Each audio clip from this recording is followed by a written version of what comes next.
Boom. Tales of Macaque podcast. I am Marshall Stamper. I have been in Taipei for 1 month now. It has flown by.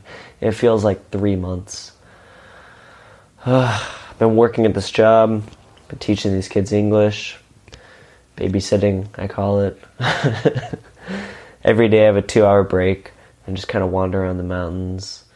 Because the school, it's cool. It's in a location north of Taipei, a little bit out of the city. But right now, staying in the city. So I have it a bit backwards. You know, usually it's live in the mountains, get nice sleep, come to the city for work. Whereas I'm in the heart of the city, not sleeping well. It's just crowded. Like the neighbors do stuff and have machines going on, and it's a good life. But there's a funny thing that happens to me. I don't know if it happens to anybody else, but I catch myself a lot in a situation where I have everything that I could have ever asked for. You know, I have my ideal situation, at least from the outside, which is what I have right now. I'm in the country that I dreamt of for years. I'm in Taiwan. I have a place to train jiu-jitsu. I just paid tuition at PMA Jiu-Jitsu, a no-gi school in Taipei. I have a job that pays me handsomely. I have a girlfriend who I love a lot. And yet, despite all of these factors, I don't quite feel well. And I have a lot of theories about why this is. I think part of it's genetic, part of it's early childhood, part of it's just mindset. But it's a recurring theme in my life. Everything's going well, yet I get very down on myself. And then you run into someone who completely pushes this silly thinking away. And that is what happened in this week's episode. I sat down, and for an hour and a half, I looked into the amazingly beautiful, the amazingly strong eyes of Sam Panda. And holy shit, are my problems nothing. I came out of it, literally, I was glowing for 3 days after I recorded this conversation. It's amazing. This is an amazing woman who's been through so much. She literally broke her neck. It's like worst case scenario for anybody. And she is fucking thriving. She's going strong. This was only a couple months ago. We cover the whole thing in the podcast. She goes top to bottom in the story. Blessed life. I think a lot of you are going to enjoy this podcast. If you do like the podcast, please help by supporting. You can support the podcast by supporting yourself. Buy some tea, madmonktea.com. Use offer code Marshall when you check out. If you don't know where to buy some tea, Mad Monk Tea makes it easy. I recommend Pear Mountain Oolong. It's a delicious fucking tea. It's easy to make. You boil up some water, put some leaves in a bowl, bing bang boom. You want to get more complicated, they sell teapots too. You want to send me some money directly, you don't want any tea, patreon.com/Marshall Stamper. I would really appreciate it. Thank you all for listening. And here you are with Sam Panda. Check, mic, check. Can we get a mic check from Miss Sam Panda? We can if you stop singing and let me actually talk. Sam Panda sounds so beautiful with a broken fucking neck. She sounds so good. Her laugh is still pretty. Hey, Sam. Thank God. How you doing, dude? I am significantly better than I was a few months ago, but still have a long way to go. Yeah, word on the street is that you broke your fucking neck. Yeah, like pretty badly. And how long ago was that now? Right now it's like February. It's February, and it happened on October 26th, so it was just a little over 3 months ago. Wow. Yeah. And you were in Bali at the time? Yeah, I was legally working. Like, I have to make that super clear. Super clear. Because so many people go to Bali and they work illegally, and it's like Bali's like this, destination for people to kind of just do whatever the fuck they want. You can't drop out of society in Bali for a while. Yeah. Yeah. But I was contracted as an acrobat at a beach club, and I was... You got a dog roaming around the studio. Yeah, he's so confused right now, even though he lives here. What's in my house? But, so yeah, I was in Bali. I was at work. And so I'm an aerial contortionist. That is my job. That's what I do. Acrobat, aerial contortionist. As, it's just one of those jobs. Everyone's got it. It's school for that? Yeah, Online degree. Once you get out of high school, you start at McDonald's, and you go to the circus, and you go to your real job. So, yeah, still in my circus phase. Okay. But, so my main job at the beach club I worked at was called Fins. It is still called Fins. I just don't work there anymore. Right. Is I would do aerial shows every day. So I would either do hoop shows or silk shows. And then I would do fire shows and contortion shows. And so a silk show is just long pieces of silk, and then you're way fucking up there? Yeah. It's basically on. Like, they call them silks, but they're not actually made of silk. It's like a kind of lycra style. It looks like silk. Yeah. Okay. They call them silks or tissues or ribbons, or if you've seen a circus show and you've seen the people dancing on the fabrics, that's the silks. And then hoop is a metal ring, takes you up in the air, and you just kind of do a bunch of tricks while you're on there spinning around. And how long was one of your shows usually? Each show is anywhere from about 5 to 8 minutes. Oh, okay. And because I was working at a beach club, it was not, it wasn't like an actual circus setup. It was more like I was the entertainment for the people who were there at the beach club. So instead of having like very choreographed routines, my job there was to kind of freestyle based off what the music was, which is actually a lot harder than for sure. having to, when you work in a circus show, you get, what they'll normally do is you have like a month or two before the show opens, and then you like nail your routines down so you make no mistakes ever, and then by the time the show opens, you're just like boom, boom, boom, this is easy. You're super doing the routine. same thing all the time. Yeah. Wow.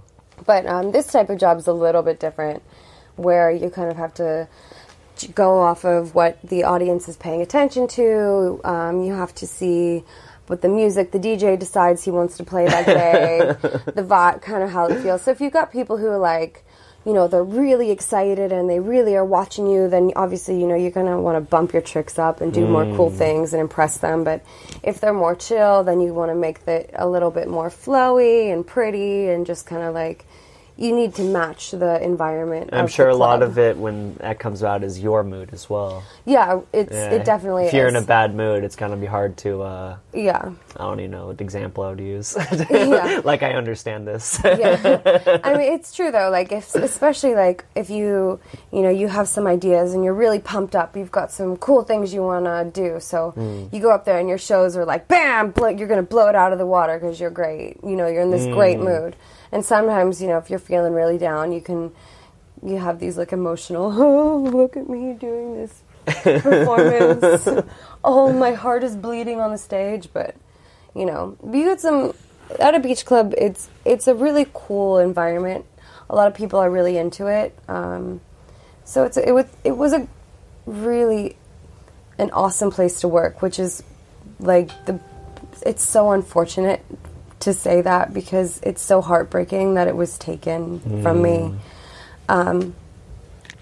So yeah, I really did. I loved my job very much, but unfortunately, it came to literally a crashing halt. And like, Sam, this is no laughing matter. Right? We can joke about this now, but a couple months ago we probably couldn't. So how long had you been there before the... I was working at that beach club since the beginning of August. So I had been there for about 3 months. And were you the first person in this type of job? First aerial acrobatist, at this club. contortionist. Yeah.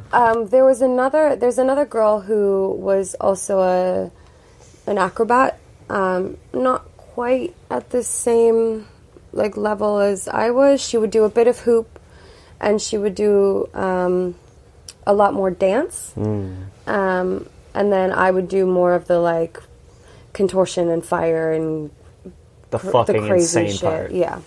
But so there, and you know, Finn's actually, when I first started working there, they had some really good entertainment. They had some, they were hiring different dancers, like go-go dancers. They had stilt walkers, and they had girls dressed up like mermaids, and they would sit like by the beach and by the pool and like, you know, interact with the crowd. It was a really good vibe. But then after a few months, I don't know what happened, but they started like just kind of changing everything. They were like firing their mermaids, firing their stilt walkers, firing their dancers. And at the end, it was just me and this one other girl, and you know, they were still all about us. You know, they loved what we did, but it kind of, the vibe was a bit weird. It's like they didn't care as much about the entertainment as they had when I first started working there, which became very evident when when my accident happened, because their lack of caring, their negligence is what directly caused my accident. So yeah, it was really, really unfortunate. So can you go into details about what went wrong? Absolutely. I sure can. If you've thought about it all. I don't know. Yeah. Let me see. No, definitely. This is actually really, really important. And it's something that I think a lot of people, not just performers, but anyone who works for a company that does anything where they could have any safety issues really needs to hear this type of story and know that, you know, you need to, there's a lot of things that can go wrong in a lot of situations. So I'll just basically start explaining the way that our setup was. Please. So we had a big, like concrete stage, and then on that stage there was 8 meters of, it's called a truss. I'm sure you've seen it. It looks like kind of like a metal lattice that goes up, and it's got 4 posts, and then they all connect at the top. And then at the top of that is where they put a machine. And that machine is what is supposed to pick up your performers. It's a big pulley? It is, sometimes it's a pulley, but the one that we had was basically just a winch. So the whole machine was at the top of the truss, and then it was a really thick wire cable that would come down with a hook on the end, and then that would lock into a carabiner that would attach to my aerial equipment. So the truss it's not just like some kind of, you know, wobbly little thing. It's a very big, sturdy, like solid steel metal 8-meter giant thing. Right.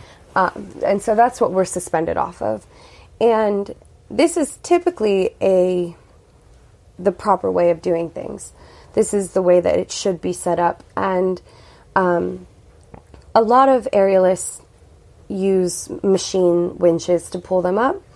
And a lot of aerialists use pulley systems with ropes and kind of like the same as rock climbers use, those types of things. And they both typically equally work as well, as long as you have the proper equipment. The issue with machinery is that obviously sometimes machines can malfunction, right? But if you have a machine that is being used for people, you need to make sure that you have the proper machine. You need to make sure that it's inspected every day. You need to make sure that all the parts are working properly, that there's not even the slightest bit of damage on it. And this is really, really important for my story in particular, because what had happened is essentially the club lied to us.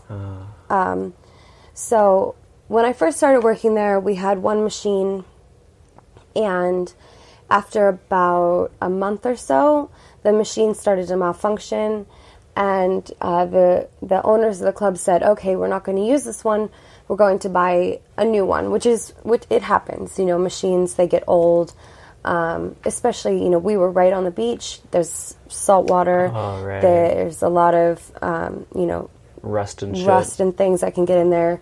The machines need to be changed often to be safe. So what they told us is that they were going to buy the top of the line equipment. They were going to spend. They were saying it was going to cost like $10,000 for this machine, which is what you would need to pay for the type of machine that you should be using for acrobats, right? These are the types of machines you'll see in Cirque du Soleil, these types of shows. A big expense for a beach resort. Exactly. Yeah. But this beach resort is massive, and it is that $10,000 that they were supposed to put into that machine is pocket change for this resort. Wow. It's a huge, huge place. It makes a ton of money. It is in no way would that have, been anything that hurt their costs. Okay. It's something that they really could have easily afforded. This isn't like a beach club that you go to a hotel and there's a swimming pool and there's, a stage. It's not like Marshall's Beach Club. Exactly. Marshall got paid $10,000. Right. Yeah. Right. Tails McCock's not bringing in that much money. Right. No, this is a beach club that, it is insanely big. It makes a ton of money. This company owns several beach clubs. They own a lot of property in Bali. The owner of this club is like an Australian billionaire. Really? Yeah. And there's a whole another, I can go into, after this story, we will go and talk about him a little bit, because we learned a lot of things about him that we didn't know until after this had happened. Okay, so they're supposed to buy this $10,000 equipment. Right. And they didn't do it? Well, they did buy new equipment, and what they did is when they installed it, they installed the machine up at the top of the truss, which is, it's okay. It makes it harder to inspect. So basically, if they're going to install all of the machinery up at the top, that means when they pull the aerialist up with all of the equipment, then there's one point of pressure, which if it's a good machine, it doesn't matter. The way that I usually make sure things are set up, and also I do prefer to use a rope and pulley system. It's a little bit less, it's more stable, basically. Like the chances of there being some type of, electrical malfunction is obviously zero. It's less reliant on technology. Right. Yeah. But even with machines, sometimes what we'll do is we will run the cable up to a point at the top, and then run it across to the side, and then run it down to the bottom. So the machine's sitting on the bottom, which gives it 3 points of pressure. So that way, say if I'm going to do a really big drop, like a big silk drop, that starts at the top and, drops 8 meters and catches at my ankles at the bottom, that's could be 1,000 pounds of pressure. And then you have it distributed between 1, 2, 3 points, which makes it a little bit more safe. There's at least one person listening who doesn't know physics. It's like, oh, you weigh 1,000 pounds. Wow, yeah, right? Oh, I haven't seen this. I'm going to Google her. Super dense. Tiny little body, but just completely made of lead. Yeah, you do squats. I see. Right. Yeah, so that makes sense. So 1 point of pressure at the top takes the Right. whole body weight as opposed to distributing it across 3. Exactly. And you keep saying, like, inspecting this thing. Is it simple to inspect, or does it require, like, intricate knowledge of machinery? So it's not like you need to have like a PhD in physics to inspect this thing. Is it easier than, like, inspecting a car? Yeah. Okay. Basically, what you would need to do is every day you need to go. You would have to look at the machine, unravel the cable all the way to make sure that there's no parts in the cable that are any weaknesses. So sometimes, you've got wire cables, they're all kind of twisted to make this one thick cable. If any of those individual wires look like they're going, like they're not, they might be fraying, or if they're rusted, then you don't put a human body on there. Right. Also, easy to see. Right. Yeah. You need to constantly, every day, you need to check and make sure that it's moving up and down properly. So you have to check the mechanics and like basically it's just an up and down switch, but just to make sure that switch isn't causing the machine to jump or isn't causing the machine to malfunction. The buttons are moving in the way that you push them. So sometimes if there's like like something wrong with the wiring, if you push the up button, your cable might go down. So you need to make sure that doesn't happen. You also need to make sure that your locking systems are working. So if the person who goes up and inspects it needs to look at the lock and make sure that it's doesn't have any signs of damage, that it's kind of like the brakes on a car. You want to make sure that everything is just up to standard. And so this wasn't being inspected? Is that the issue? This was not being inspected the way that we were told it was inspected. And so what I've actually got a lot of feedback from people who don't know shit about anything, about circus, about performing, about... Here, just be careful touching the microphone. Oh, I'm sorry. Yeah, no worries. Sorry. It's okay. Happens all the time. Yeah. I've gotten some people who said, oh, this is my fault. I should have checked the machine. Well, first of all, I'm not a professional rigger. I'm an acrobat. Oh, right.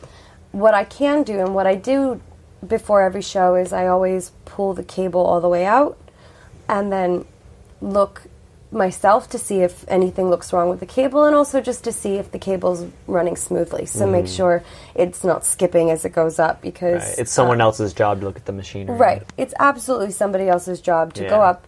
And also, because the way that Finn's installed this machine at the top of the truss, it is literally 8 meters in the air. Like, I cannot do that right before a show. Climb up 8 meters to the top of this thing and inspect this machine to make sure it's working properly.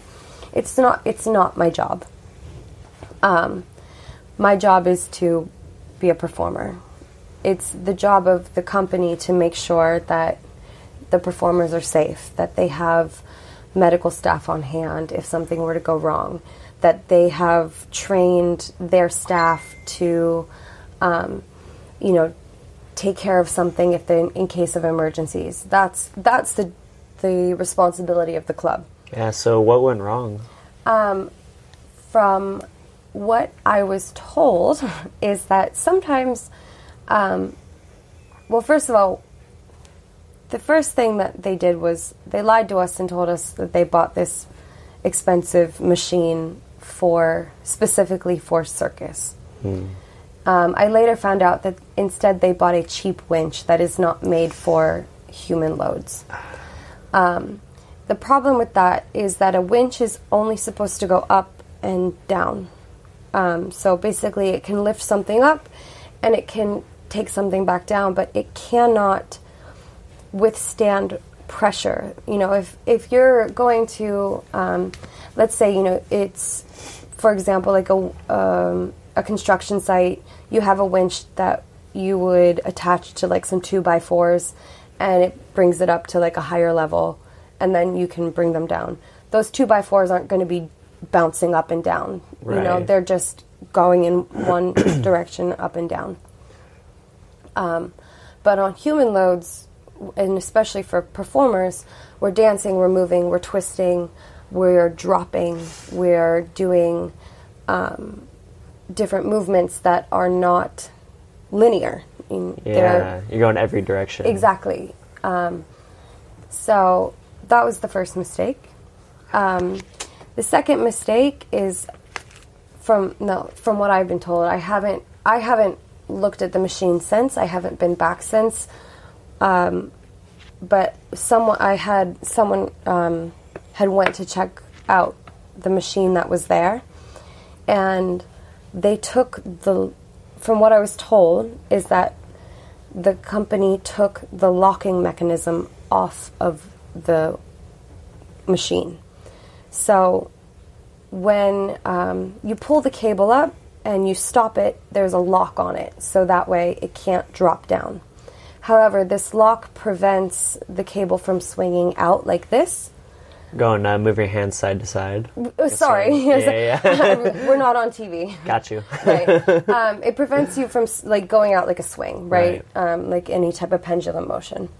But the other performer who was there, she likes to kind of swing her equipment out, and the company wanted her to do that, so they took the lock off of the winch. Without telling us. So what happened is, over time, now obviously there's still a brake on it when there's just not a fail-safe lock, right? They took that part off. So when you would press the button to bring the machine to the top, and then when you hit stop, it does have a brake.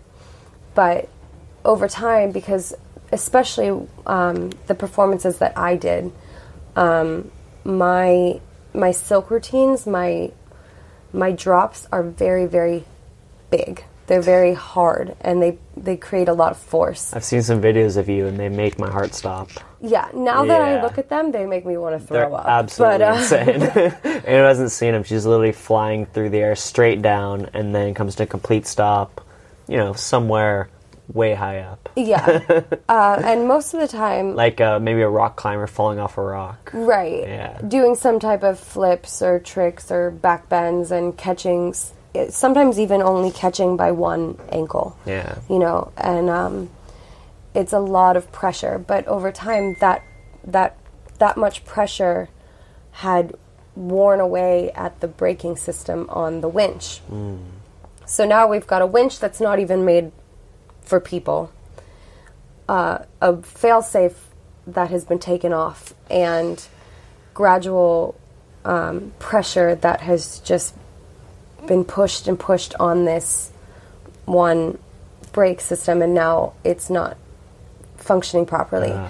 However, no one informed any of the performers that this is what was going on. You're going on business as usual. Exactly. Doing crazy shit. Yeah.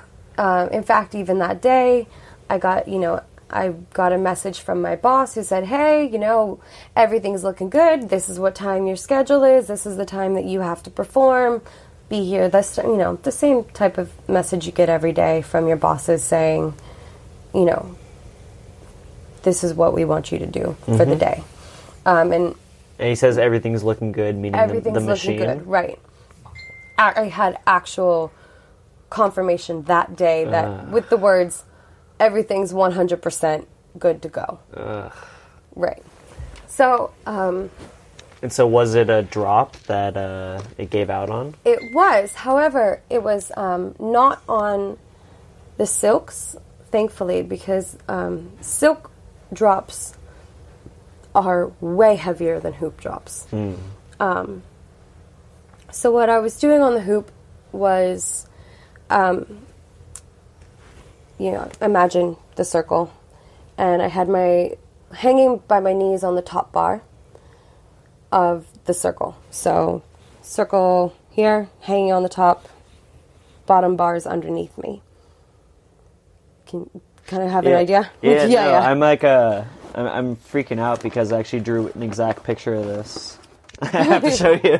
Yeah, show me. I was thinking about you yesterday. Is it like exactly like that?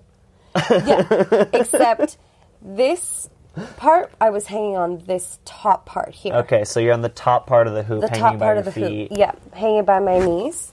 And then one of the tricks I would do is let go of my knees and then catch the hoop on my hip, on the bottom bar. Oh, wow. So it's my hoop is only 90 centimeters in diameter, so it's not that far of a drop from boom, boom, You're straight so down. International. I know, right? It's centimeters and meters. I'm trying to do math. I can't do it. It's a big hoop. Yeah, right. But essentially, when you're only dropping, I mean, it's not even what, 3 feet, something like that. Okay. It's not that much pressure. However, because of the months of wear and tear on this break, just that little drop caused the whole thing to just completely fall. So you fell straight to cement? To cement from 4 meters. And because I had done that drop, I catch the hoop on my hips, but I'm folded in half, so head down. So I essentially went head first 4 meters into a concrete stage. At that point, putting your hands up wouldn't even help, huh? I would venture to say no. Yeah, it doesn't sound like it. It sounds like broken arms and a broken neck. Yeah. I honestly, at this point, don't remember much. Right. I thought that, I thought that I was immediately, rolled over, that I had moved myself, or I landed on my back, and then I thought the sky was purple and there were butterflies everywhere and giraffes, and I was seeing all this weird shit when I was seeing people who weren't there. And I remember at one point looking over and seeing a big pool of blood, and then looked back and then looked over again, and then there was no blood, because my brain was just freaking out. Yeah. So it's just firing and doing all these things and trying to, I guess your brain kind of tries to protect you when there's trauma, right? So I haven't, there is a video. I have not seen the video. Oh my God. What actually happened is I landed on my head and was in this weird contorted position. And then because there was no medical staff on hand, the company never bothered to hire any medical staff. They never bothered to train their staff in any way for any type of emergency. Very optimistic company. Right. Yeah. Nothing will ever go wrong here. Even though we've got, literally have people flying through the air daily.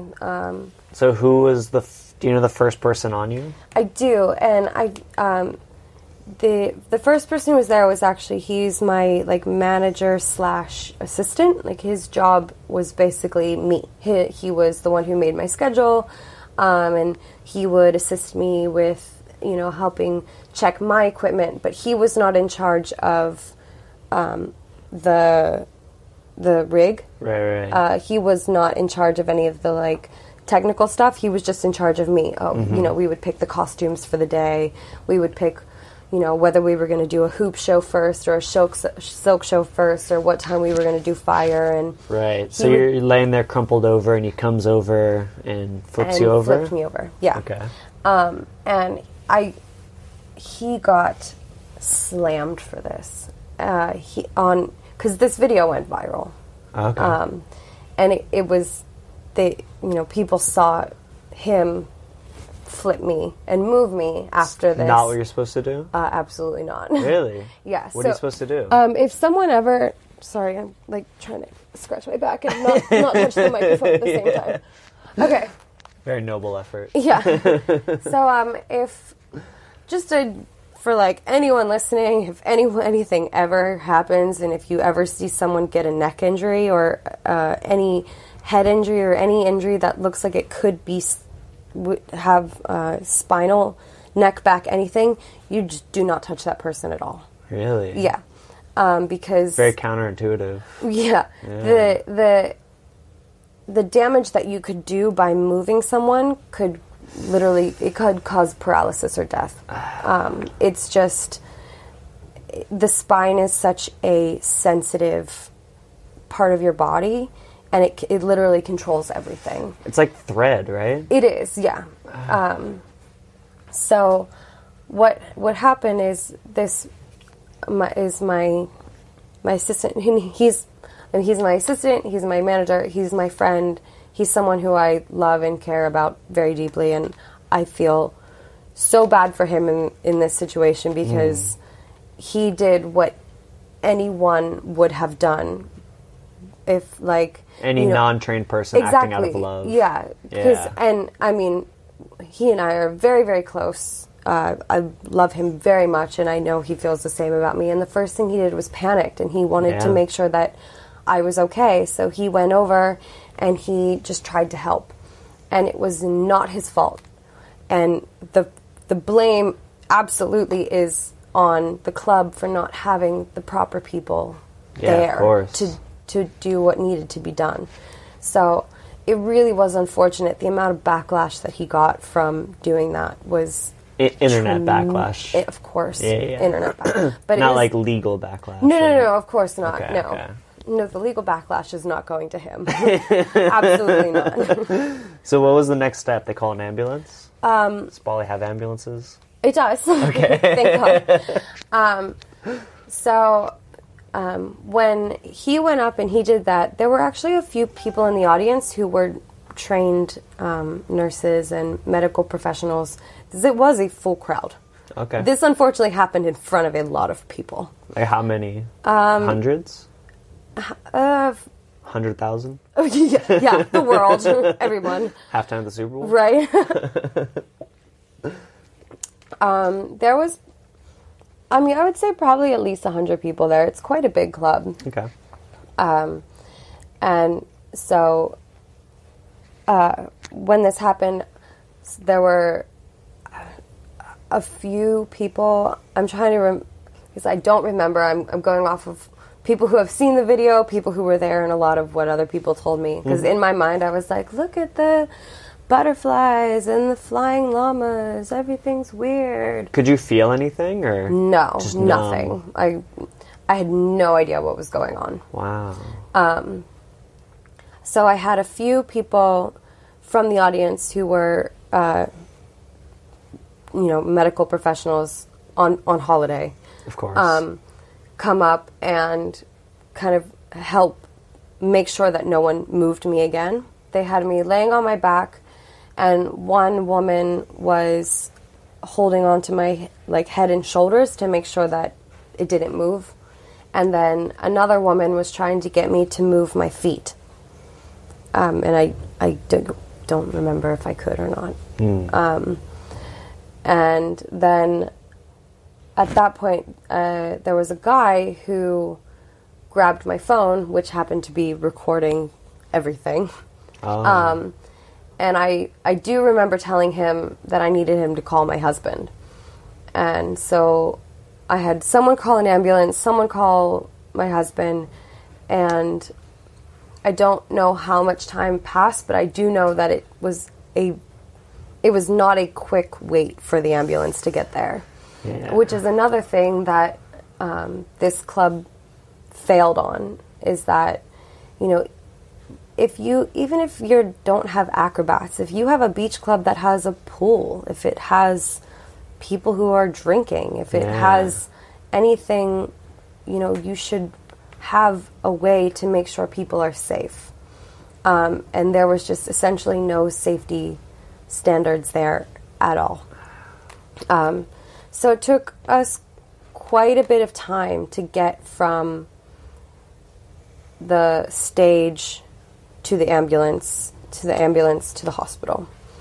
And in fact, I do remember quite clearly being in the ambulance. After getting in the ambulance, my assistant was with me, and he was in the front seat with the ambulance driver, and he's a mess, of course. He's crying, and I'm in shock, and I have no idea what's going on, and my brain's like, somewhere in Narnia, I guess. And I was just I remember reaching over into the front seat going, "It's okay. Everything's fine. You're okay. Don't worry." Yeah, so I was totally mad. Everything was completely insane. And the rest of that night, I don't remember well. I remember we did an X-ray at the hospital, and the doctors there were not very clear to me about what they thought was going on. I remember Rocky, my husband, showing up, and I also remember I had to get stitches because I smacked my head into the concrete quite hard. So there actually was blood. Oh yeah, a lot of blood. But that pool of blood that I saw, that was really there. Okay. But my brain tried to wipe that out to not make me panic. Your brain did the same thing that you're trying to do for the guy. Right. It's okay, it's Sam. Okay. You don't need your spine. Right. Everything's fine. Blood's okay. We got blood. Yeah, everyone's got blood. Jeez. So yeah, I remember having to get stitches, and at this point, you're still not really feeling anything because you go into shock. By the time you get to the hospital, they pump you full of so many drugs and painkillers that you're just like, woo, everything's weird. Mm-hmm. But I remember Rocky was standing there while I was getting stitches, and I was like, is it bad? And he's like, looking not like, kind of going pale. Yeah. Rocky doesn't seem like a guy who can sugarcoat much. Right. He's like, no, it doesn't. It's okay. Everything's fine. I'm like, I don't believe you at all. So I made him take pictures of it, and it was like split open. And where, on the top of your head? Yeah. It's unfortunate because you can kind of see now, like, where they had to, like, shave that part, and there's no hair there, but, like, it kind of sticks up here. Yeah, I can't really notice. I don't know. I can't find it. It's okay. You got nice hair. Very pretty. So beautiful. Yeah, they had to chop all of my hair off because when you have a head injury and the hospital needs to, like, do things on your head, they do not give a single fuck about how beautiful you look. They're like, that's a good thing. Yeah, they're like, support that. Oh, we need to put some stitches in your head. Shave a big chunk of your hair off. No, I'm a performer. Actually, please don't do that. You cut all my hair. And then how was the treatment in Bali? Were they able to help you? It was atrocious. How so? It was so bad. So like I said, the first day they did an X-ray and that was it. And then the next, I want to say the next day. Now, at this time, I remember things. My timeline is going to be a little bit weird. I was there for about 2 weeks, stuck in Bali without being able to leave. So I can give you kind of a general idea of the order of things, but I don't know how many days or however long it took. Yeah, doesn't matter. So shortly after the X-ray, the doctor was like, "Oh," he comes in and says, "Oh, you've got a fracture in your spine, but we think it can heal on its own, and I want you to try to walk." Whoa. And meanwhile, I was losing feeling in my right side of my body. So I was already a little bit like, this is super weird. Like, he's having me, you do the test where you have to grab one, you grab their hand and squeeze it and with both hands. Mm-hmm. And on one hand is normal, and the other hand I was like floppy. Dead fish. Same with my feet. You know, one side I could pick up quite normally. The other side was just I didn't have any control. So paralysis was setting in, right? Yeah.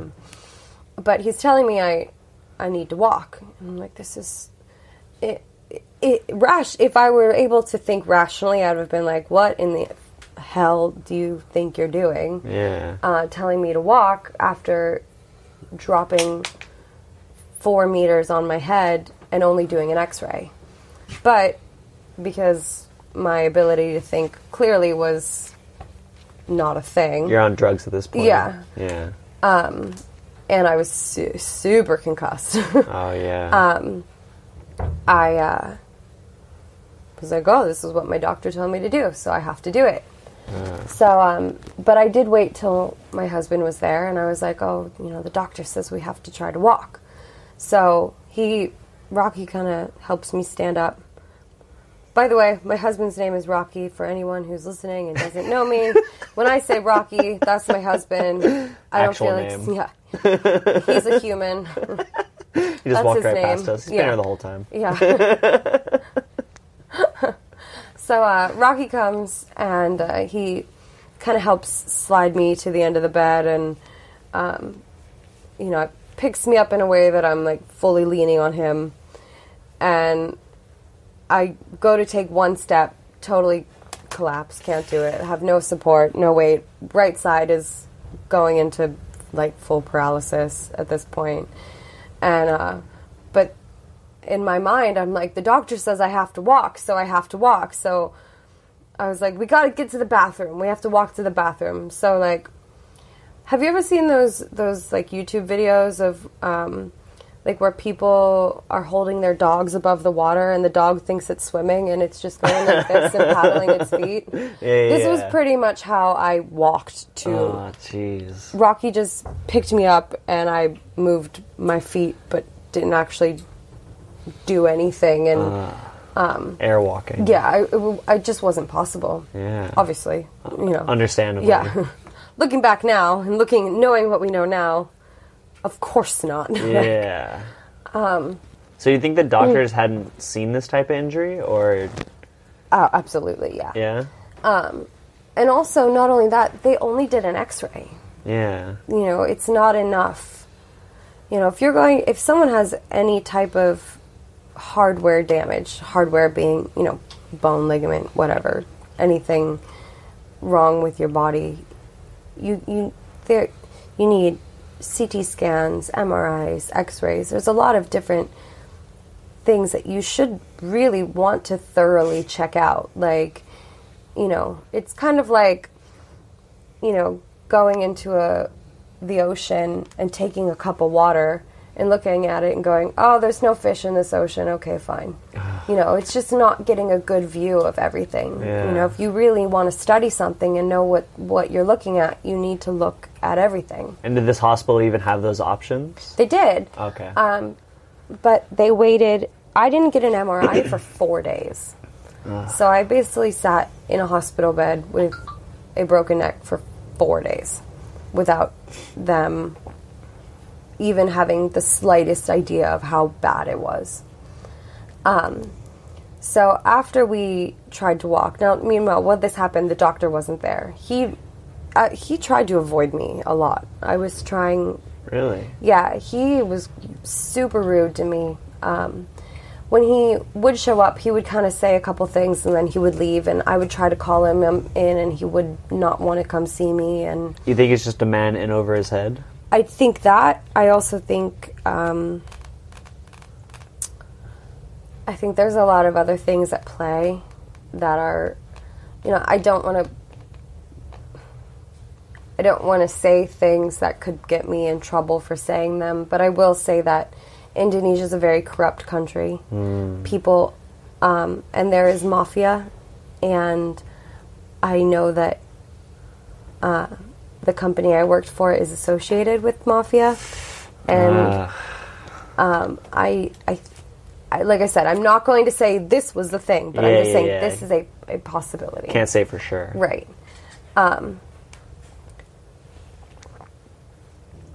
taking pictures of stuff over there. Rocky's taking dick pics on the bed. What does he think he is? But yes, after we failed at walking, the surgeon came to see us the next day and then got angry at me because I couldn't walk.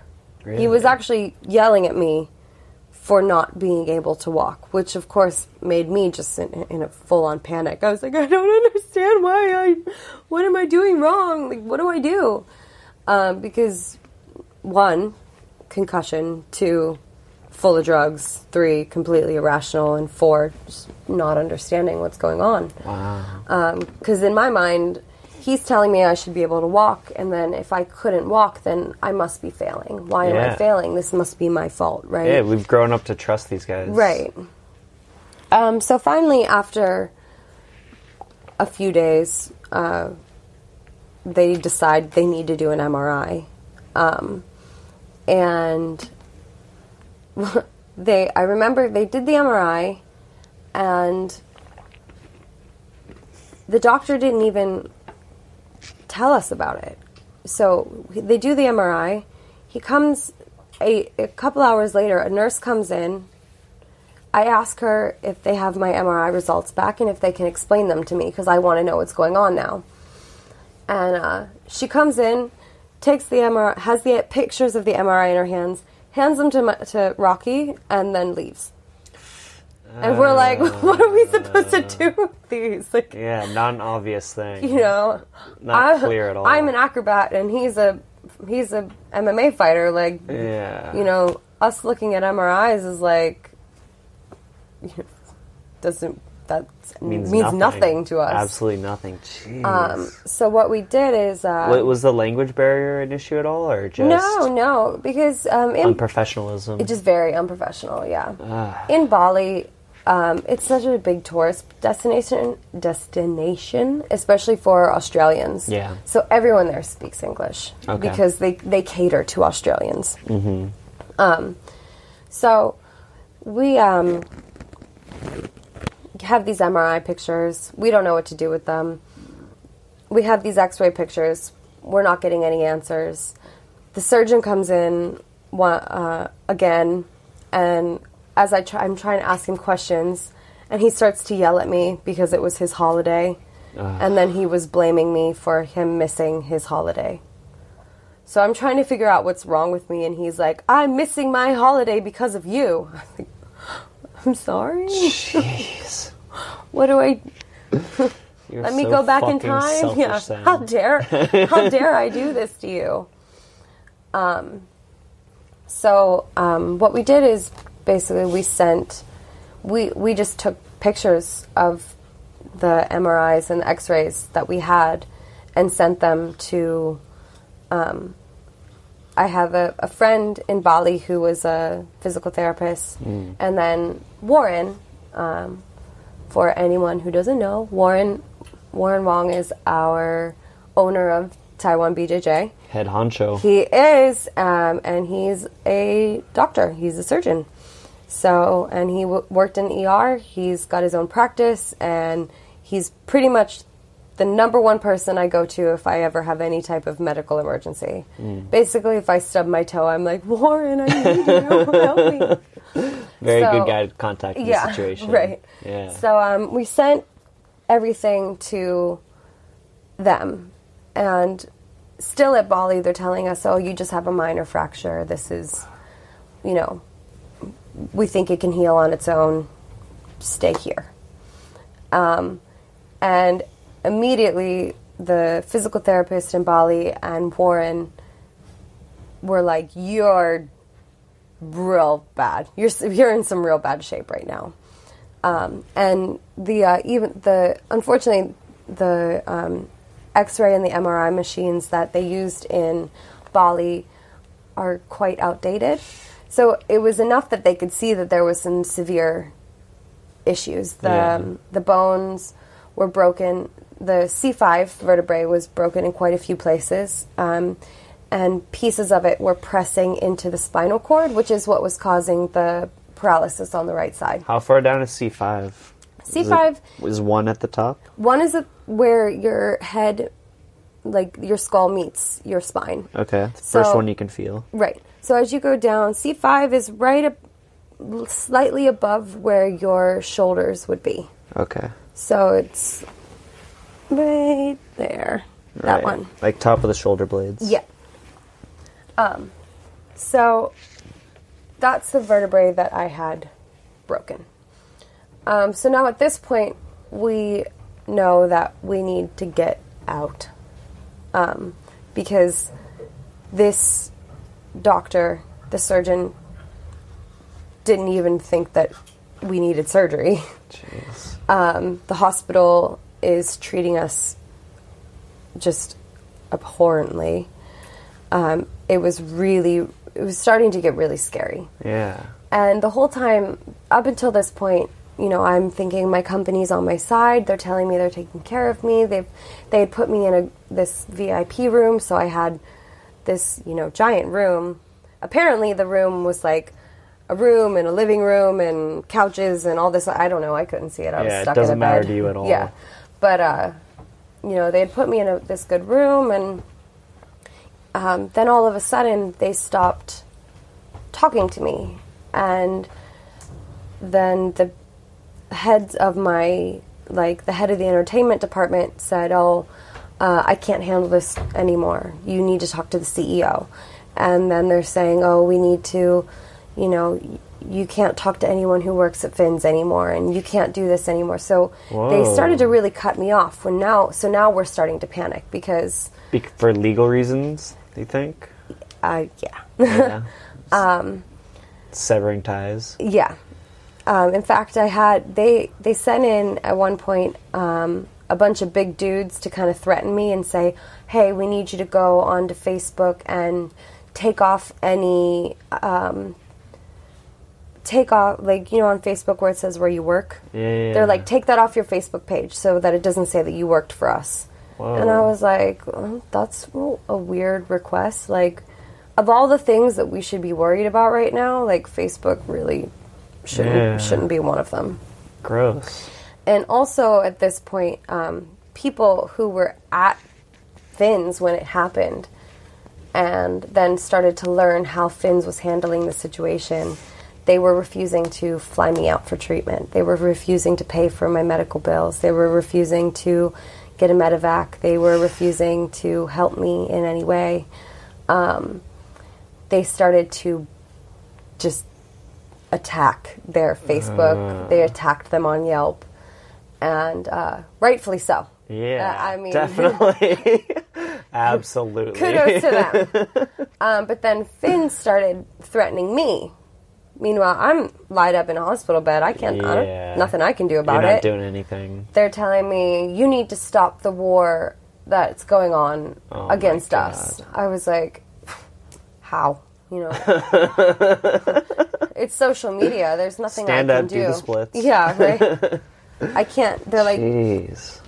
They had told me that if I wanted their help, that I needed to like publicly make a statement saying that they were doing such a great job of helping me out. Meanwhile, I've got a surgeon who doesn't know what he's doing. I've got no way to get to a hospital that can help me without having to pay for it out of my own pocket, which... Do you think there is a hospital in Bali that could have taken care of it? Absolutely not. Really? Yeah. In fact, even it's really well known that even Balinese doctors leave Bali to go get their medical procedures done. Ugh. So, like, most people who live in Bali go to either Singapore, Malaysia, or Thailand. But of course, Warren had worked before with one of the best neurosurgeons in Asia, who happens to be in Taiwan. Oh. And he sent him my all of my information, everything that was going on, and they said, basically, you need to get here. Which, of course, Taiwan is my home. This is where I want to go. It's where your husband's from. Right. It's where we used to hang out. Right. It's where we're hanging out right now. It's a very logical place. Yeah. And that the fact that the guy's there too. Yeah. Fucking perfect. Exactly. Yeah. What a coincidence. Right. It was really, really, I mean, it was very lucky that, we had got this set up. I've got a surgeon literally just waiting for me to get there so that he can take care of me. And then Finn's, my company, is saying, no, we're not going to pay for you to go. We're not going to help you. If you want to go, then you have to do it your own. A medevac is like $40,000. Well, what is a medevac? A medevac is, it's a medical evacuation. So you on like a flat thing, a gurney? You have to be on a stretcher. You have to be on an airplane. You have to have medical staff with you. Like, if you're in a situation where you cannot fly. Yeah. Like, for me, with a broken neck like that, I would not be able to get on a commercial flight. Okay. Airlines don't let people who are injured in any type of way get on their airplanes because without medical assistance, because changes in pressure, if anything, turbulence, anything that could happen on the airplane could make the situation worse, right? Not only that, I couldn't even walk. So you needed a medevac? I absolutely needed a medevac. Okay. So at this point, the only thing we could do, because Finn's abandoned us, was to start a GoFundMe. Right. Even though I was told before, hey, you have insurance. Hey, we're going to take care of you. Hey, we have all this. You don't have to worry about anything. So as someone who's been a performer for a long time, when your employer tells you that you're taken care of, you believe them. Understandably, right? Yeah. It's never happened before to me that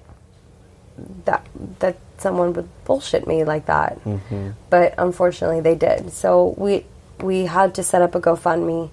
And fortunately, the circus community around the world is amazing. They're fucking amazing. They're great people. And if someone in the community needs help, the entire community, all over the world, they will do whatever they can. Wow. And we were able to raise about $80,000 in less than a week. Wow. Yeah. 80,000 in a week. Yeah. Holy shit. And there's one girl in particular, her name's Jen Crane, and she runs a company called Cirque Physio, and she really, fundraised hard, got a lot of people, a lot of performers to really put in money, and she did so much for me to help get me to Taiwan. Like, I can't thank her enough. She's just... And we've never met in person. We've only met, like, through online. And Guardian angel. Yeah, she's, like, literally, she's my guardian angel. Like, yeah. I owe so much to her. And, a lot of people, though, they wanted to help. They heard my story. They got me out of Bali, got me to Taiwan, and even, like, once we got to Taiwan, talking to my surgeon, we had told him kind of the surgery that the Balinese neurosurgeon wanted to do, and he was like, "You'd be dead. If you would have done that, you'd either be paralyzed forever, or you'd be dead." And the neurosurgeon in Bali had said before, because I asked him, how many surgeries like this have you done? And he was like, "Oh, I did a lumbar spine surgery the other day." I was like, "I don't have any lumbar problems. I have a surgical problem." And his answer was more than 5 and less than 10. Ever. And that's all spinal issues. And my surgeon here in Taiwan was kind of like, I do 5 surgeries a day for the last, however long he's been. He's just a amazing, amazing surgeon. So how quickly after you got back to Taiwan did you do surgery? Well, unfortunately, once I got back to Taiwan, they had to we had to wait a little bit because they knew that the images and the information they got from Bali wasn't quite good enough. Mm-hmm. So what the original plan was, like, I was going to get back and then we were going to go into surgery the next morning. But once I got back, they were like, oh, well, we need to do another MRI. We need to check and see what's going on. And what they had found was a lot worse than what they thought. So your vertebrae are, there's vertebrae, disc, and it's bone and then some kind of like squishy disc thing in between each one. And they are, they're joints, basically. Essentially, like each vertebrae is its own joint. And so what had happened is 2 of my discs, the one above and below C5, had burst completely. And then the bone was in 4 different pieces. And the joint had partially dislocated, so it was now out like this. So if at any point, if you have a full dislocation of a vertebrae joint, you will be immediately paralyzed, like full quadriplegic. So for example, when Rocky's picking you up and carrying you, if he just dropped you, that's done. Right. Okay. Yeah. If you got on a flight and it hit a bumpy patch, and if it would have just moved, this teeny tiny little bit more, it would have been over. And, life as I know it would have been over. Yeah. Fortunately, they caught that in time. But to prepare for that, they had to put me in traction. And traction is literally the worst thing I've ever been through in my life. What is traction? So, traction is a way to align the spine and to prevent movement. So what they do is, while you are conscious, and they do a local anesthesia, kind of, that doesn't really work. Okay. And you're right above your temples here. And then they drill into your head. And then they screw these big giant bolts in. Basically, it's like Frankenstein looking shit, right? Right here above your temples. And then it's connected by a big metal halo type thing. So, like... bolts in your temples and then a halo going over the top. Yeah. And then they take that halo and they tie it back like this. Oh, my God. You're literally tied back. So you're flat on your back, head looking straight up, literally screwed in with, drilled into your skull. And stuck in severe pain. Screaming pain. Oh. And the only thing you can see are, like, the tiles on the ceiling. So but it's essential for this surgery, because when you're in traction, because you can't move, the body will naturally line up the spine. So that way when they cut you open, everything's right where it needs to be. So I was in traction for 36 hours. Yeah. So then we went into surgery after that. Yeah, dumb question for you.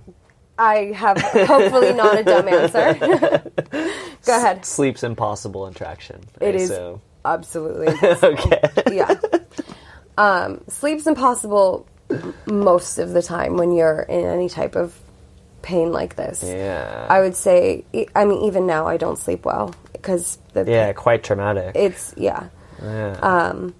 In fact, when I was on the medevac, they kind of this is just jumping all over on this story. It. But on the airplane, the gurney that they put you on, it's like a cocoon. They like wrap your whole body in it so you can't move at all. Mm-hmm. And I'm super fidgety. You know me. You know that I can't sit still for more than 8 seconds. You've been moving this entire podcast. Yeah, right. Yeah. And so I kind of called the doctors over and I said, if you don't knock me out right now, I will scream. And not like start to cry, but I will full on scream like I'm being stabbed. And they were like, okay, all right, whatever. And we're in the middle of turbulence, found a vein, boom, tranquilizer, just to get me through that airplane. And in traction, you can't do that? In traction, you cannot. They don't want you, even though your head is screwed down, the rest of your body can move. So you kind of need to be in control so that you're not accidentally moving into the wrong positions. They want you to be... You have to help yourself, basically. Oh my god. But who can... No one has control after, like, fucking 30 seconds? Yeah, no. Like... I was terrible, Tell too. someone to sit still at any point. Yeah, Any adult without issues. I was pretty bad. I had a few friends come visit me during that time, and my one friend was just freaking out because he said the whole time, like, I was just fidgety, like, lower body, kicking my feet and whatever, and he's like, I'm gonna kill you, stop moving! Yeah. But, fortunately, it was okay. But what they had to do is, once they opened up they cut you open from the front. You can see this gorgeous scar here. I've been looking at that scar. It's so pretty. She's got a big scar, like a couple inches long, right on her neck, about halfway up the neck. Yeah, I'm proud. Looks like someone tried to kill you. They did. Yeah. Looks like a knife wound. That guy's dead though now. Oh, you killed him? I killed him. Yeah. Really? That's rude. So rude.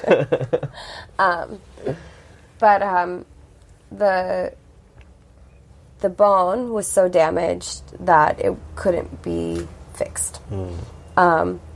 So they had to order parts from Germany. So I've got titanium vertebrae and then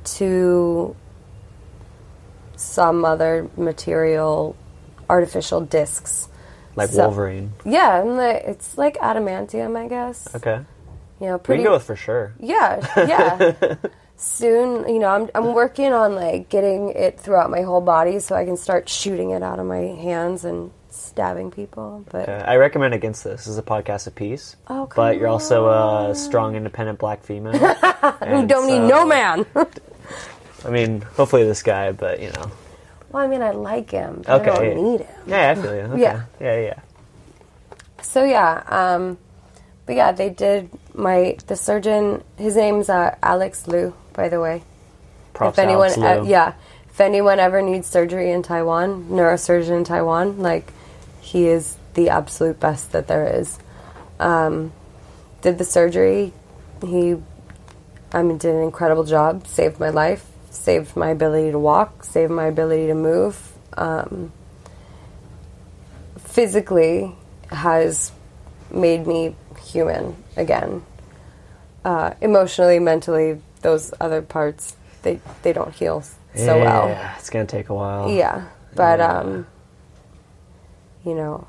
all I really have to show for it now is this scar on my neck. Looks pretty cool. It does. It's kind of like a Jose Aldo scar. Yeah, I've had a few people be like, "Oh, do you want some like scar stuff that helps diminish it and hide it?" I'm like, hell no. I'm proud of this. Keeping it forever. Yeah, you went through some shit. Yeah. You earned that scar. I'm gonna tattoo arrows pointing at it. Look at me. Okay. Yeah. And it's incredible. Like, this was only a couple months ago, and you're telling me you have a dance show tomorrow. Like, you've been active. Like, you're training. Yeah, I did. This will be my third show since. Wow. No, fourth show since the accident. So I did my first show actually less than a month after the surgery. Holy shit! Though it was like kind of it was kind of.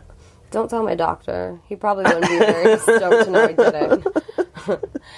I was still in my neck brace and everything, but it was a charity event, and one of our friends, Kyle Vass. Yeah, he was telling me about this. Yeah, He basically just was like a puppeteer and used me as a rag doll because... Tossing you around. Yeah. I was like, let's do splits. Just hold me like this. And, you know, it was for a Christmas show and raise money for charity. And I was on enough painkillers and drugs to make me think it was a good idea. And wow. it turned out fine. You know, people in the crowd hopefully understood. They did. I think a lot of people were crying, and but I was like, what planet are we on? Oh my god. And how long did painkillers last? I hope you're not still on them. I am. Really? Yeah. Okay. It's an unfortunate amount of pain that goes into your spine. Yeah. I don't know how long it will take to heal. Yeah. My surgeon's saying it's like minimum of a year before you can start to really feel mostly normal again. So can you move your neck around at all? I can. Yeah. I can look up and to the side. I can make circles. There's quite a bit of nerve damage when I look down. So if I try to put my chin to my chest, it's kind of like getting tasered. So we have to do a bit more testing to see what needs to be done for that. I'm not super sure what I'm willing to do. I know a few other people who have had even like nerve damage in their spine as well. My mother is one of them. Really? Yeah. Well, my mom about 10 years ago was, I think, doing something stupid outside in like the ice, trying to like be cool, dancing on the ice or something, and slipped a disc. You know, it runs in the family. We're all super great. But she herniated a disc in her back and had some bad nerve damage, and she had to get surgery for it. And so her and I have been talking about that, and I don't know if that's something I would be willing to go through again. I might just be like, fuck it, I'm just going to live with this. Because would it involve traction again? It would not. It definitely wouldn't involve traction. Okay. It would just involve another surgery, and I just would rather die. Really? Yeah. What? I've never had a big surgery. If you don't mind, like, what's the worst part about it? Well, it depends. I've had a lot of surgeries. The worst part about surgery, though, on your spine is that anything that messes with your spinal cord then starts to have issues with all of your motor skills, all of your... it controls everything. So after my surgery, I had to relearn how to walk, and then I had to relearn how to write, and I had to... it's also very painful because it's so close to your brain, and your brain is, pain is in the mind, right? So anything that's that close is just, I can live with feeling a bit of nerve pain rather than having to go through another surgery, I think. Wow. But I'm also not sure if that's, that might not even be necessary. It might be able to heal. It's one of those things where we don't know. Yeah, no one knows. Mm-hmm. Wow. And there's, unfortunately, like, there's brain damage, which sucks to say. It makes me feel stupid and confused, and it's like, oh, hey, I've got brain damage. Yeah. Welcome to my life. This would be like I'm sure you're going to experience the CTE that's in all the news for NFL players and fighters. Yeah. Deals with concussions. Yeah. And then I imagine, like, painkillers as well have a similar effect. Like, they're very foggy. Yeah. You can. I forget a lot of things. Yeah. Understandable. Yeah. In fact, after the surgery, my mom came to Taiwan to, help with everything, and she was here for, I don't know, some X amount of time. I can't remember. Yeah. What is time? Yeah. And I remember she had called me like a couple weeks after she had left, and she was like, "What's the name of that restaurant we went to? What did we do on this day?" And I was like, "You were here?" Oh my god. What? Wow. Yeah. So, and still, there's a lot of, sometimes like Rocky will ask me something and I'll give him an answer, and then a couple seconds later I'll ask him the thing that I just answered. Wow. And then again I'm like asking him the same questions over and over, because I've really damaged the part of my brain that deals with memory, especially short-term memory. Yeah. So like, you know, long-term memory is fine. I've not like lost a lot of memories. It's just the things that have like, you know, you tell me to do something and then 3 seconds later I'm like, who are you? What? What's going on? Wow. Which sucks. Like, yeah, it's gonna make day-to-day stuff hard. It does. Yeah. I have to write down a lot more things, and I don't like feeling stupid, and I don't like feeling confused. Yeah, and you're a very proud woman. Yeah, Yeah. I am. Yeah. I'm not going to deny that. Very sharp. Yeah. Yeah. You know, being clever is something that I take pride in, so Yeah. feeling not clever is not, it's not nice. It's not a Yeah, I nice hope feeling. sometime soon you eat off these painkillers. I think those will help a lot. Yeah. Because I assume these are similar ones to ones that are in the news in America, opioids of some sort. They are. Fortunately, I have been taking Tremacet, which is it's not it's like a synthetic opioid, so it's not as strong and it's not as harmful and it's not as addictive. Oh, thank God. And it's also it's like mostly it's got some of the painkiller in it, but it also has a lot of like mixed with ibuprofen, so it's not quite as bad. Okay. Yeah, it's not like, you know, morphine or Yeah. anything. You're not taking fentanyl. I did take fentanyl. I have a bad story about fentanyl. Let's hear it. So this is another thing. This is speculation that I can't say exactly why this happened, but I can say there's mafia in Bali. Fins is associated with mafia, and they do send people to do things to make things go away. So one morning when I was in the hospital in Bali, before that, the pain medicine they put you on in Bali is fentanyl. That's what they put you. They hook you up to fentanyl. That's what a lot of people are dying from right now. Yeah, it's a bad one. So when you're on fentanyl, they have to run it through a machine because it's incredibly strong.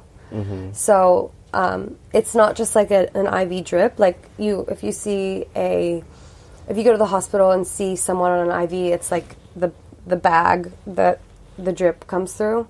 This one, there's the bag, and then the tube runs through a machine that really controls the dosage to make sure that you're getting just like these tiny little amounts so that it's not a continuous flow. Good. However, one morning I woke up, and every morning when you wake up in the hospital when you have a broken neck is a bad morning. Mm-hmm. So pretty much every morning I'd buzz my nurses and be like, I'm feeling like I'm going to die. Can you help me? And I remember this nurse came in who I had never seen before. She wasn't my normal nurse. And she went to my fentanyl machine and she pressed a button. And the next thing I knew, I started to fade. And I panicked and I started recording myself on my phone thinking I was making phone calls. And then I was actually making phone calls, video calls to people, but like the wrong people. I was calling people in Taiwan. I don't remember any of this. I just have it all on video.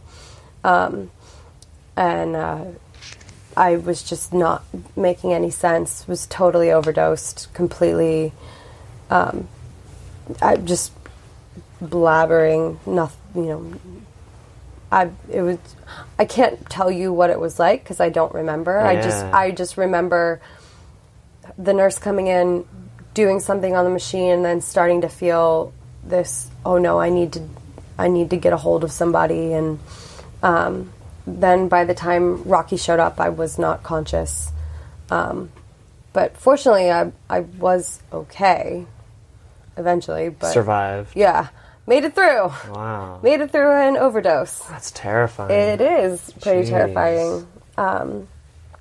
like I said, I can't say that someone did it on purpose, but I can say that it has. Yeah, that's a clean way to take someone out. And the track record of things like that happening in Bali is a thing. So, yeah, it's kind of this ongoing, like, fear there. Like, I have a lot of people asking me, "Oh, when are you coming back to Bali? We miss you." Never. Yeah. We can't wait to see you again. I'm like, oh, no. Fin reunion. Yeah, nope. Right? Not unless I own that bitch, but... Jeez. Yeah, so it's just a weird, very weird thing to have happened. Like, you know, every human thinks, oh, this will never happen to me. I will never have this happen. But I'm sure at some point in your aerial career, someone's like, hey, but what if you fell? Yeah. I'm sure it's come up. Of course, yeah. Like, yeah. And I've had some people say some pretty shitty things to me, too, including people, like, here, people who have watched me do shows in Taiwan, and they're like, oh, well, you know, it was only a matter of time before this happened. You know, I've watched your shows, and then, you know, when you drop to the ground, like, you know, what if you hit? It's like, well, I'm a professional. Like, I know how far I'm falling. This is a calculated drop. Fucking Captain Hindsight. Right? like, hey, Sam, it was actually dangerous for you to do that. Right. There's a big... Oh, thank you. Yeah. There's a big difference between me doing a drop where I know exactly how much space I need to do that drop and exactly which wrap I need to do to make sure that it's a knot, as opposed to the entire machine falling from 8 meters. You know, it's not the same thing. It's not, for someone to say, oh, it was only a matter of time, was like, oh, well, it's only a matter of time before I knock your fucking teeth out. How about that? Yeah, said to someone who had gotten in a car accident, someone who got mugged. You know, it's... matter of time till anything. Yeah, exactly. So, some people can be pretty insensitive. Yeah. It's just, it's weird. Yeah. It is. But... So, I imagine these dances you're doing now are on the ground. Yeah. It's like, probably the way it's going to stay. Yeah. Props to you for, like, getting out there and, like, performing, you know? Because I was thinking about it for myself. Like, I've just been in Taiwan, like, you know, about a month, just eating bad food. I got no excuse. Like, I've just been lazy, like, putting on a bit of a gut for the first time. And I can only imagine, like, if I actually had an excuse. Like, oh, my neck is actually broken. Like, Jesus Christ, what a mess I would be. I mean, I think I do a good job of pushing through and trying to get myself back.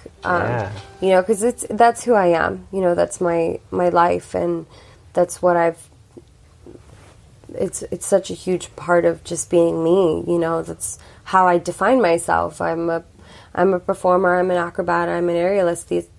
If you were to meet me and not know me and ask me who am I, what do I do, that's the first things I'm going to tell you. I'm very proud of myself and the amount of work that I put in to be an entertainer. Yeah, and I've seen you, dude. It's a tremendous amount of work. Thank you. Like, it makes me exhausted thinking about it. Like, God, I haven't done shit. But that's kind of a big reason why I want to sit here with you today. Like, I feel like just looking in your eyes, like, I feel inspired right now. Like, thank you. Like, this whole thing went way longer. I was supposed to go see an apartment, and I'm so sorry. No, that was me. I was like, no, this is much more important. I don't need this shitty ass apartment, Chiantan. Until you're homeless, and then you have to live in my home. But it's okay. Can I? You can, you can just camp out here for a while. Wow, that'd be great. So I feel like we should wrap this up. Yeah, for sure. That was amazing. Like, I think a lot of people are going to benefit from this. A lot of people are very curious. I hope so. And I know you said on Facebook you're writing a lot about it, which I think will help you a lot for sure. And it'll help someone, you know. Yeah, I want this to be told. I want this story to be out there, not just, you know, I don't need the attention. I get enough attention from this as it is. Walking down the street and someone says, "Oh, you're that girl who almost died in Bali." And that's happened here. Really? Oh my God, more times than I would like to. Someone you've never met before? Yeah, I was on the news here, so.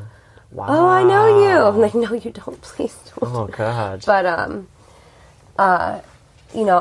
it's important. It's an important story. It's an important thing to let people know, and it's also something. I want people to know that it's okay to be strong, and it's okay to be weak, and it's okay to have good days, and it's okay to have bad days, and there's a lot of emotions that everyone's entitled to have, no matter what you're going through, and I want to create a platform that is not just for me, but for anyone who has anything that they need to, deal with or work through, or, I want to be able to be there to help people with that and to give them a voice and to let my voice be heard. So that's kind of my next step, is to take this kind of really shitty negative thing and then flip it upside down, and let's make something good out of it, and let's turn it into something that can benefit a lot of people. It's amazing. Thanks. I don't want to paraphrase you, but you can. Are you trying to say that I can overcome this shitty diet of mine?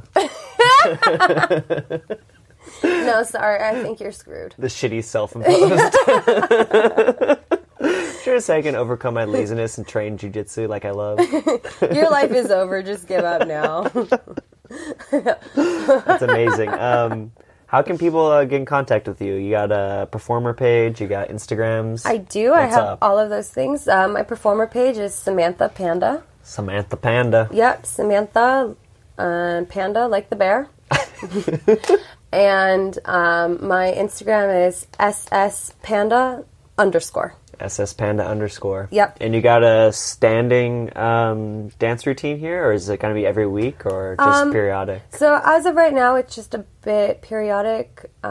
Sporadic, I think is the word. Sporadic is the word I'm going to say. Yeah, no, I set you up with the wrong English. word. Yeah. You're taking drugs. I got no excuse. I know.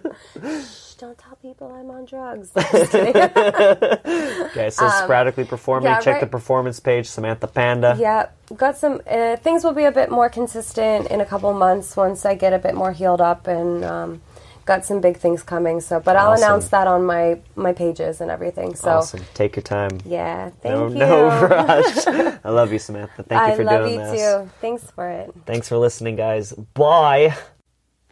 Thank you for listening to that episode. I think you enjoyed it, or else why would you still be listening? And if you want to keep listening to this podcast, you want me to keep doing some more, would you send me some money? I don't think that's ever going to be comfortable for me to say, but it would help a lot. Even $1 would buy me 6 dumplings here in Taiwan. That would help a lot. Your money can go a lot further supporting this podcast now that I'm in Taiwan. I would really appreciate it. The best way, patreon.com/MarshallStamper. Thank you a lot. Don't know why you'd want to support this podcast. I think it's a bit silly. It's me rambling. It's me talking to my friends. But I know for me, listening to podcasts every day on the train going to Taipei, it helps, it brings people together. Because one of the things about this society is that we have to spend a lot of time with people we don't really care about. I know I used to work in an office where talking to someone on a personal level was subtly frowned upon. And I know it's not true of all offices. A lot of people listening, hopefully you heard what I just said and went, that's not my office. This guy doesn't know about my life. Thank God. But some of you live lives where you can't really connect to the people around you. And if you find yourself connecting with me, keep listening to the podcast. Go back, listen to old episodes. Send me a message. Come visit me in Taiwan. If you're in Taiwan, let's drink some tea.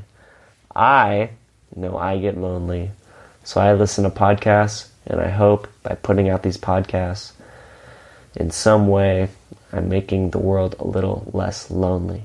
I know it helps me. It gives me an excuse to sit down with someone and look in their eyes and just talk. I mean, Sam and I, we had plans to hang out, but it's kind of hard when we're just adults and you just want to hang out. We both have work to do, and we both have, romantic aspirations with other people. So, the incentive's not there just to kind of like, you want to just hang out? Don't really have friends like that. But the podcast kind of makes it like work. And so I would like excuses to keep doing it, and money is a good excuse.